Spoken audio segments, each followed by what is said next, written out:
सांची एक Buddhist complex है जो भारत के मध्य प्रदेश राज्य के रायसेन जिले में एक छोटा सा गांव है जो भोपाल से 46 किलोमीटर और विदिशा से 10 किलोमीटर की दूरी पर बेतवा नदी के किनारे पर स्थित है।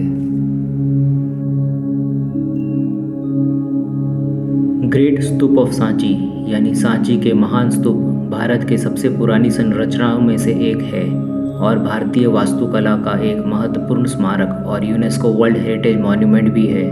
और 200 रुपये के नए बैंक नोट पर भी देश का सांस्कृतिक विरासत सांची स्तूप का रूपांकन दर्शाया गया है, जो 3rd सेंचुरी BC यानी 3री शताब्दी ईसा पूर्व में बौद्ध धर्म के महान संरक्षक मौर्य सम्राट अशोक द ग्रेट द्वारा बनवाया गया है। यह एक मिट्टी के ईंटों की यानी ब्रिक्स की अर्धगोलाकार यानी हेमिस्फेरिकल शेप की संरचना है जिसे अंड या स्तूप कहते हैं, जिसके केंद्र में बुद्ध के अवशेष रखे हुए हैं। सांची सम्राट अशोक की पत्नी देवी का जन्म स्थान भी है और उनके और अशोक का विवाह स्थान भी है। स्तूप निर्माण के लिए सांची पहाड़ी को चुनने का कारण यह भी था कि यहाँ भिक्षु जीवन के लिए आवश्यक शांति और एकांत का वातावरण भी था और यह स्थान विदिशा नामक समृद्ध और संपन्न नगरी के पास भी था।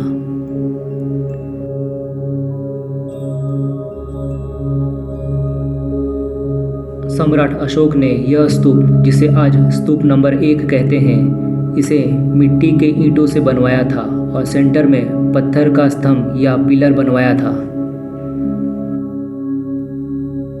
यहाँ से 100 साल बाद यानी 2nd सेंचुरी BC यानी 2री शताब्दी ईसा पूर्व में इस अशोक द्वारा निर्मित मिट्टी के ईंटों के स्तूप पर शुंगा युग वंशकाल में पत्थर के परत से कवरिंग की गई और स्तूप के चारों ओर पत्थर का घेरा बनाया गया जिसे वेदिका कहते हैं। और स्तूप पर चढ़ने के लिए यहाँ सीढ़ियाँ बनाई गई जिसे सोपन कहते हैं, जिससे स्तूप के चारों ओर परिक्रमा कर सकते हैं, जिसे प्रदक्षिणा पथ कहा गया।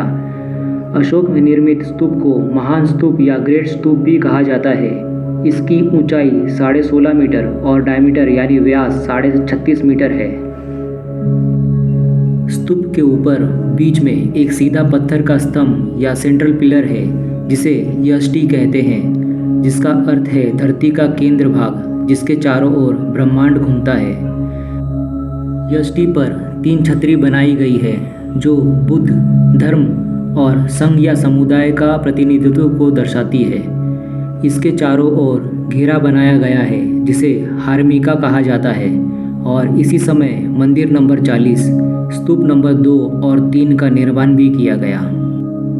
मंदिर नंबर 40 3री शताब्दी ईसा पूर्व यानी 300 BC में एक अर्धगोलाकार मंडप था जिसका ऊपरी भाग लकड़ी का बना था, पर ऊपरी भाग आग से जल जाने के बाद 2री शताब्दी ईसा पूर्व यानी 200 BC में इसके चबूतरे पर एक दूसरा मंडप खड़ा किया गया। मंदिर का बचा हुआ अवशेष आप यहाँ देख सकते हैं। इससे और 100 साल बाद यानी 1st सेंचुरी BC यानी पहले शताब्दी ईसा पूर्व में सतवाहना युग वंश काल में स्तूप नंबर 1 के चारों ओर 4 प्रवेश द्वार बनाए गए थे और स्तूप नंबर 3 में एक प्रवेश द्वार बनाया गया। इन प्रवेश द्वारों को तोरण कहा जाता है। प्रत्येक तोरण या प्रवेश द्वार पर बुद्ध के जीवन की घटनाएं, जटाका कथाओं यानी बुद्ध के पिछले जीवन की कहानियाँ, प्रारंभिक बौद्ध धर्मों के दृश्य और शुभ प्रतीकों को दर्शाती आकृतियाँ और मूर्तिकला देखी जा सकती है।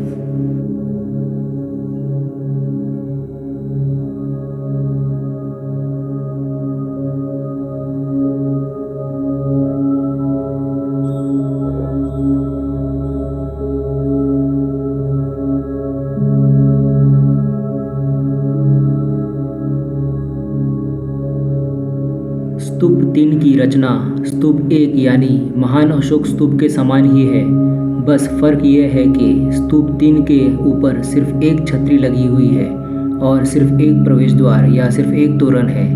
स्तूप 3 की ऊंचाई 8.23 मीटर और डायमीटर या व्यास 15 मीटर है।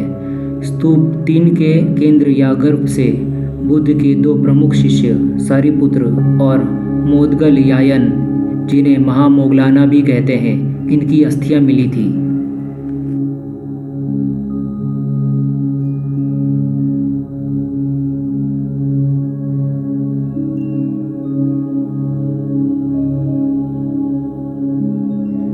इसके बाद ईस्वी तीसरी शताब्दी यानी 300 एडी तक मालवा छत्रपास वंश युग काल में स्तूप नंबर 1 के चारों तोरण यानी प्रवेश द्वार के सामने प्रदक्षिणा पथ पर 4 बुद्ध की मूर्तियां लगवाई गई।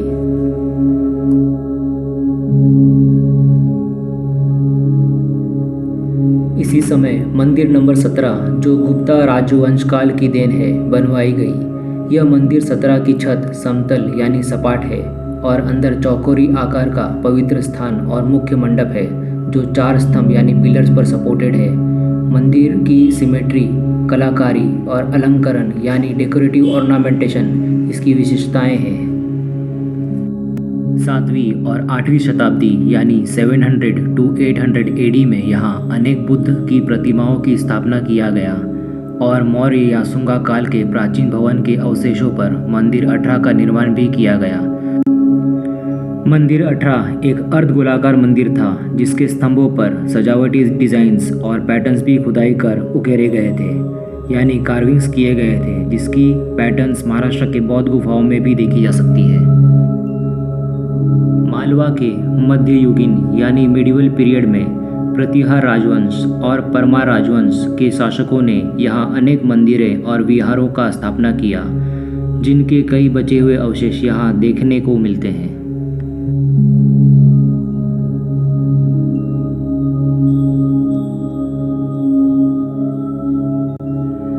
मंदिर 45 उन्हीं कुछ बचे हुए मंदिरों में से एक है, जिसके अवशेष इस अद्भुत कलाकृतियों का एक जीता जागता उदाहरण देते हैं।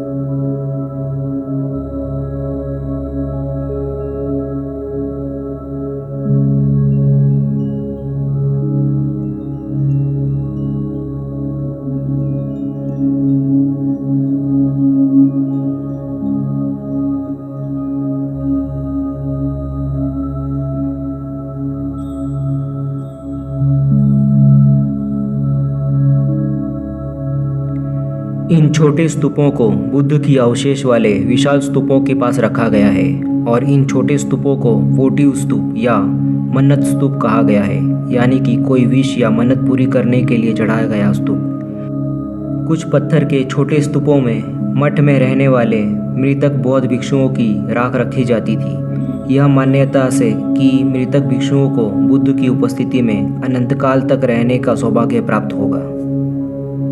विहार बुद्ध के मठों को कहा जाता था, जिसमें बौद्ध भिक्षु निवास करते थे। खासकर के बरसात के महीनों में भिक्षुओं के आश्रम के रूप में यह विहार काम आता था, जब भिक्षु भ्रमण के लिए नहीं जा सकते थे। विहार के एक तरफ बुद्ध की प्रतिमा होती थी और मध्य में बड़ा खुला सभास्थल होता था, जो कई छोटे छोटे रहने लायक कक्ष से जुड़ा होता था, जिनके बचे हुए अवशेष यहाँ देख सकते हैं। उच्च शिक्षा प्राप्त करने आए दूर से कई विद्यार्थी भी ऐसे विहार में ठहरा करते थे, जिसका सबसे बड़ा उदाहरण है बिहार का नालंदा विहार। पर समय के साथ बुद्ध धर्म को न मानने वाले और विदेशी आक्रमणकारियों और लुटेरों द्वारा इसे नष्ट कर आज की वर्तमान स्थिति के हालत में पहुंचा दिया गया है।